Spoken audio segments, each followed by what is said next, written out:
All right, welcome back. Conference realignment in college sports is happening as fast and as furious as ever as the landscape changes more and more each day. Universities are looking for the best deals with the most exposure to help increase the bottom line and elevate their respective athletic programs and budgets while benefiting student athletes day to day.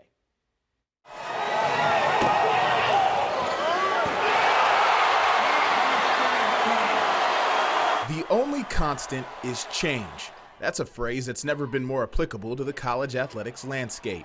And much of that change begins with conference realignment. It's always been a part of the business of college sports, but now it seems as fast and as furious as ever. When we learned that the 6 schools were leaving Conference USA, we started looking at options, and clearly the best option for us was going to be the Sun Belt Conference. It was not an easy decision, but we knew it was the right decision. To understand ODU's looming move to the Sun Belt, you have to go back to the beginning. From 1982 to 1991, the Monarchs were actually already in the Sun Belt.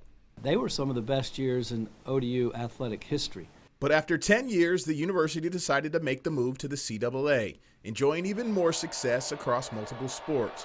The biggest difference from then to now, outside of just more money and interest in college athletics, football.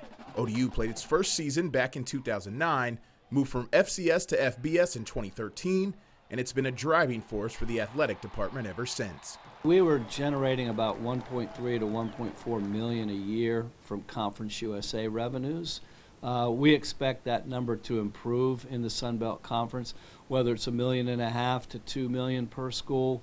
About 10% of the overall CFP revenue, college football playoff revenue, 10% is distributed to the group of 5. Money talks isn't a hard concept to understand, but there's more to the move.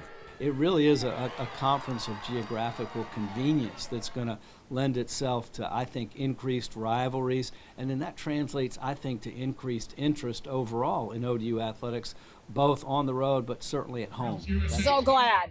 So much closer, not so far to have to travel.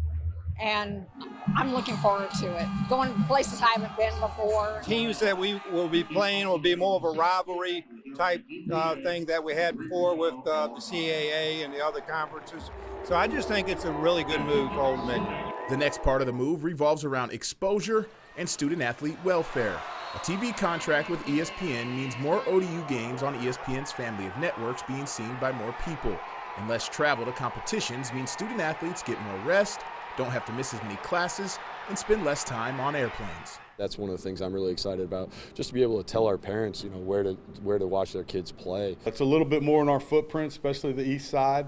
So for our fans, a little bit easier travel. For us, a few less flights a year, which is always a nice thing. When you look at the welfare of the student athlete, then yes, that benefits them greatly. Not having to miss too much class, us jumping on a bus as opposed to having to connect in airports. The move certainly feels like a win-win for all parties involved, but only time will tell. As of right now, the move is scheduled to happen officially in the summer of 2023. That would mean one more academic year in Conference USA.